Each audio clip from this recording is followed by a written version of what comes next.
ថ្ងៃនេះមានសិស្សថ្មីដែលគាត់មកពឹងខ្ញុំអត់មកគាត់ដែលគាត់មករកខ្ញុំហើយគាត់បានប្រាប់ថាលោកគ្រូជួយបង្ហាត់ខ្ញុំផងអញ្ចឹងខ្ញុំក៏សម្រេចចិត្តក្នុងការរៀបរៀងការបង្ហាត់សម្រាប់គាត់ពីព្រោះគាត់មិនដែលបានហ្វឹកហាត់ពីមុនទេគឺនេះជាសកម្មភាពដែលខ្ញុំបានប្រាប់ពីសាយទម្រង់និងរបៀបឈរហើយនឹងຂະຫນាត់ធ្វើម៉េចឲ្យហាត់ត្រូវតាមស្តង់ដារទម្រង់នៃការហាត់គឺយើងហាត់ទៅតាមទម្រង់នីមួយៗហើយ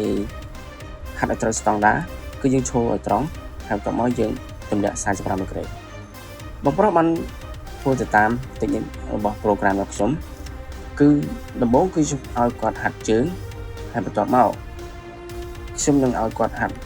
ពីបច្ចេកទេសផ្សេងៗទៀតនិងតិចនិចផ្សេងៗទៀតអូខេនេះសកម្មភាពដែលហ្វឹកហាត់ជើងដំបូងសម្រាប់គាត់ហើយសម្រាប់សិស្សថ្មីគឺយើងណែនាំទាំងអស់ដើម្បីឲ្យមានសមត្ថភាពនិងជៀសផុតនឹងហានិភ័យឲ្យត្រូវជាមួយនឹងការហ្វឹកហាត់បច្ចេកទេសល្អយើងនឹងមើលសកម្មភាពផ្សេងៗទៅលើការហ្វឹកហាត់របស់ខ្ញុំបាទសម្រាប់ខ្ញុំឲ្យគាត់លេង bicep យក12 3ដង12 bicep អូខេអញ្ចឹងសម្រាប់សិស្សថ្មីគឺយើងណែនាំយ៉ាងលម្អិតទៅលើបច្ចេកទេសនិងរបៀបធ្វើម៉េចឲ្យត្រូវស្តង់ដារឲ្យទៅតាមចំហដែលគាត់ហាត់សិស្សថ្មីគឺជាហានិភ័យបំផុតដែលគាត់មិនធ្លាប់ជួបពីព្រោះគាត់មិនដឹងពីបច្ចេកទេស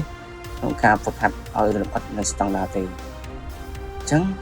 យើងត្រូវតែណែនាំឲ្យគាត់ហាត់ទៅតាមតិចនិចត្រឹមត្រូវ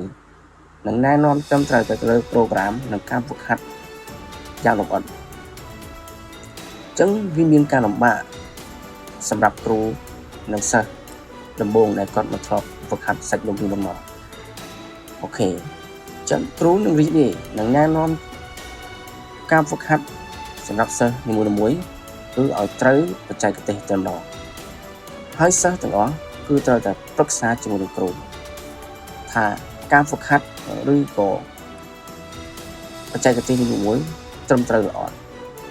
ហើយសិស្សនឹងពិភាក្សាជាមួយនឹងគ្រូតើសិស្សមានបញ្ហាឆ្អឹងឬបញ្ហាជំងឺឬគ្រោះថ្នាក់អីពីមុនអត់ខ្ញុំបានពិភាក្សាជាមួយគាត់បានឆ្លើយជាមួយខ្ញុំថា